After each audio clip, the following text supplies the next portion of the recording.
S'il faut rester toute la semaine, on restera toute la semaine, mais on en a marre, on n'est pas des vaches à lait. Payer, c'est bon. Je suis père de famille, j'ai 2 enfants. Je voudrais leur faire plaisir à mes enfants, et je peux pas. On fait que ça de payer. Payer, payer, payer. Donc moi je suis dans le secteur tertiaire, dans l'informatique, je suis un salarié apparenté cadre.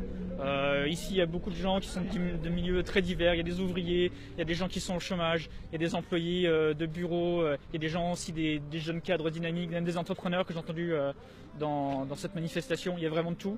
Par rapport à ma situation, je dirais ok, on arrive encore à s'en sortir, etc. C'est juste que c'est extrêmement difficile et surtout par rapport à l'avenir, en fait il n'y a pas d'avenir, c'est ça le truc. Finalement, on taxe, mais c'est pas comme s'il y avait un but possible, atteignable derrière, c'est juste pour le plaisir de taxer, et à la fin, il n'y a aucun retour sur son investissement. Moi, je suis pas contre la transition écologique, il n'y a pas de souci. Mais on peut en parler très bien, parce que Macron, il nous prend un peu pour des cons aussi là-dessus. Il nous incite à avoir des véhicules hybrides ou électriques. Moi, je suis désolé, je suis un Français moyen, et les véhicules hybrides ou électriques, si je veux un véhicule d'occasion ou un mec un peu de kilomètres, ce genre de choses, je suis pas très exigeant, même la marque, le modèle, peu importe, c'est juste impossible, ça n'existe pas. Les véhicules électriques à moins de 10 000 €, ça n'existe pas. Et les véhicules hybrides ou hybrides rechargeables, etc., faut cracher 10 000, 15 000 €, etc. Donc la transition écologique, les Français, ils veulent bien la faire. Moi le premier, juste qu'on ne peut pas. Hein. Donc de toute façon, ils nous proposent un choix absolument impossible. Il faut un État, il faut de l'argent. Bien sûr. Sur quoi il faudrait rogner justement?